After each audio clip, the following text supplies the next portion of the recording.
ब्रह्मा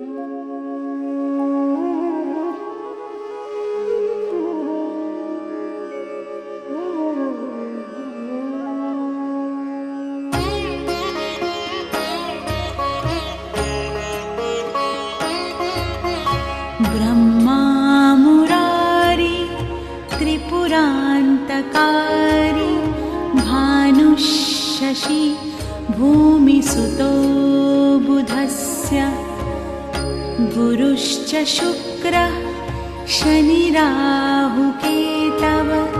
कुर्वन्तु सर्वे मम सुप्रभातम्।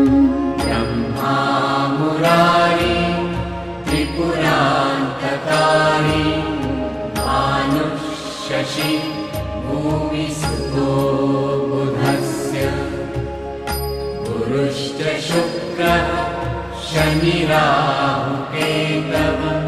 कुर्वन्तु सर्वे मम सुप्रभातम्। आजको राशिफल हेर्नको लागि कृष्ण जमरकट्टेल युट्युब च्यानलको समीपमा रहनुहुने मेरा समादरणीय वन्दनीय तथा पूजनीय समस्त आत्मीयजनहरूप्रति म कृष्ण प्रसाद जमरकट्टेल आजको राशिफलको अर्को नयाँ श्रृङ्खलामा सबैलाई हार्दिक स्वागत गर्दै सबैमा अर्पण गर्छु। जय श्री कृष्ण, जय श्री राधेश्याम। सदाको जस्तै आज पनि म यहाँहरू समक्ष आजको राशिफल लिएर उपस्थित भइसकेको छु। कृष्ण जमरकट्टेल युट्युब च्यानल मार्फत यहाँहरूसँग मेरो सामिप्यता बढाउने जुन अभिलाषा उत्कण्ठ अभिलाषाका कारणले म यहाँहरू समक्ष हरेक दिन प्रस्तुत भइरहेको छु र मेरो यस प्रयासलाई अन्तिमसम्म हेरेर मेरा समस्त आत्मीयजनहरूले साथ र सहयोग दिनुहुनेछ र साथसाथमा स्वस्थ प्रतिक्रिया पनि दिनुहुनेछ भन्ने मैले पूर्ण विश्वास लिएको छु। यही विश्वास सँगसँगै यही अनुरोध सँगसँगै कृष्ण जमरकट्टेल युट्युब च्यानललाई सब्स्क्राइब गरी यहाँहरूको समीपमा मेरो प्रस्तुति आउनको लागि सहज बनाइदिनु हुनेछ भन्ने पूर्ण आशा र भरोसा पनि यसैसँगै लिएको छु। अब यो आशा भरोसा अनुरोध सँगसँगै अब म आजको प्रस्तुतिको आरम्भ गर्न गइरहेको छु। ग्रह गोचरको आधारमा तयार पारिएको आजको राशिफल तपाईँ हामी सबैको आजको दिनचर्या कसरी बित्नेछ भन्ने एउटा आकलन सहितको प्रस्तुति आजको राशिफल लिएर अब आजको राशिफलको म आरम्भ गर्न गइरहेको छु। आजको प्रस्तुतिको आरम्भमा आजको पञ्चाङ्ग। आज मिति 2082 साल पौष महिनाको 17 गते बिहिबार, तदनुसार जनवरी 1 तारिक सन् 2026। आज अङ्ग्रेजी नयाँ वर्ष।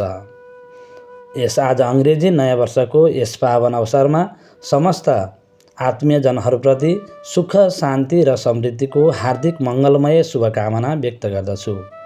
नेपाल सम्मत 1146 आज पौष शुक्ल पक्षको त्रयोदशी तिथि, चन्द्रमा वृष राशिमा रोहिणी नक्षत्र। त्यस्तै विष्कुम्बादी योग अन्तर्गत आज शुभ योग रहेको छ भने कौलवकरण, त्यस्तै आनन्दादि योगमा उत्पात योग रहेको छ। सूर्योदय बिहान 6:57 भयो भने हुनेछ भने सूर्यास्त साँझ 5:18 हुनेछ। यो त भयो आजको पञ्चाङ्ग। अब आजको पञ्चाङ्ग सँगसँगै अब म आजको विशेष प्रस्तुति आजको राशिफल आरम्भ गर्न गइरहेको छु। आजको राशिफलको आरम्भ गरौँ मेष राशिबाट। मेष राशि हुनेहरूको लागि आजको समय उत्तम खालको रहेको छ। बोली चालीमा मिठासपन आउनाले आफन्त तथा साथीभाइबाट महत्त्वपूर्ण काम बनाउन सकिनेछ। नयाँ व्यवसाय तथा व्यवसाय परिवर्तनमा को मन जान सक्नेछ भने आज तपाईलाई मिष्टान्न भोजनको समय पनि रहेको छ। पढाइ लेखाइ मध्यम किसिमको हुनेछ। वृष राशि। वृष राशि उनीहरूको लागि आजको दिन आय आर्जनको क्षेत्रमा सुधार आउने देखिन्छ। समाजको विशेष काममा तपाईँमाथि जिम्मेवारी आउन सक्छ, तर साथीभाइबाट हमेसा सजग रहनुपर्ने देखिन्छ। स्वास्थ्यमा समस्या आउन सक्छ। पढाइ लेखाइमा अभिरुचि बढ्नेछ भने आज तपाईँको लागि अचानक प्रेम प्रस्ताव पनि आउन सक्छ। मिथुन राशि उनीहरूको लागि आज शरीरमा आलस्यता आउनाले काम गर्ने जोस जागरमा कमी हुन सक्छ। आँटेका कामहरू नबन्न सक्छन्। आफ्नैबाट विश्वासघात पनि हुन सक्छ।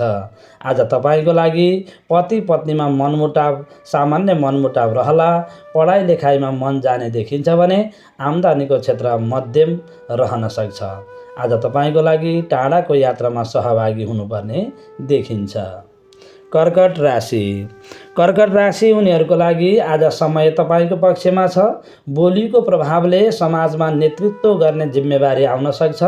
मिष्टान्न भोजन र शुभ समाचारको योग रहेको छ। त्यस्तै आज व्यापार व्यवसायमा परिवारको सहयोगले उल्लेख्य प्रगति हुने देखिन्छ र आज तपाईँको आज आत्मीय जनसँग भेटघाट हुने पनि समय रहेको छ।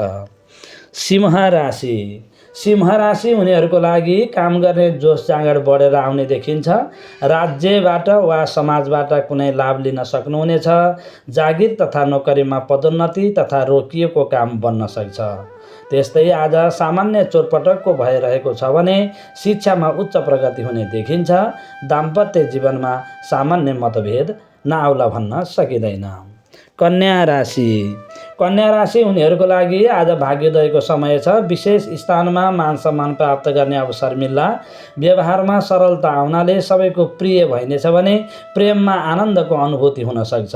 कहीँ कतैबाट भौतिक साधनको लाभ वा चिट्टा उपहार प्राप्त पनि हुन सक्ने देखिन्छ। त्यस्तै आज तपाईँको लागि अध्ययनको क्षेत्र सफल हुने देखिन्छ।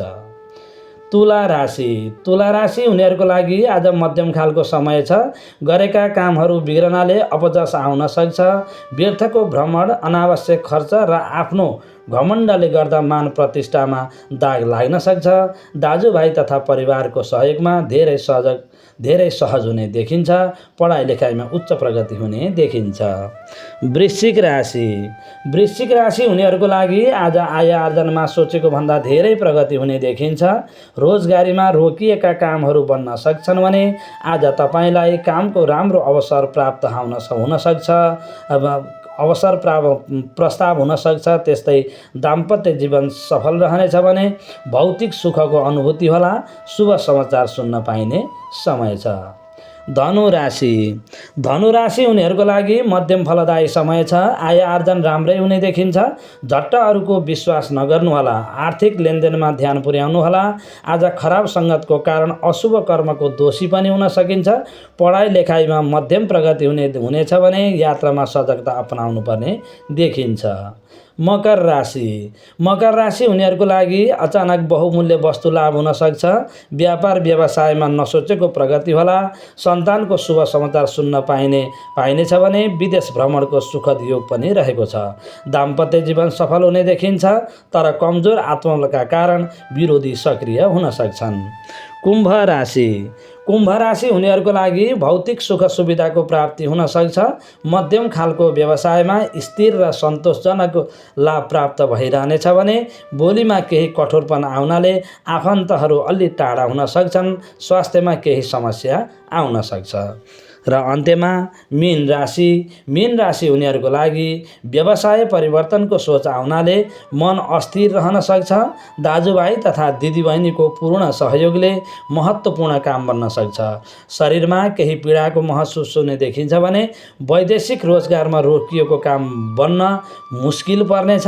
पैतृक सम्पत्तिबाट उचित लाभ हासिल हुने आज तपाईँको समय रहेको छ। यो त भयो आजको राशिफल। आजको राशिफलमा जे जस्ता कुराहरू व्यक्त गरिए पनि शुभ कर्मद्वारा, शुभ चिन्तनद्वारा, सद्विचारद्वारा आफ्नो दिनलाई शुभ बनाउनु तपाईँ हामी सबैको कर्तव्य हो।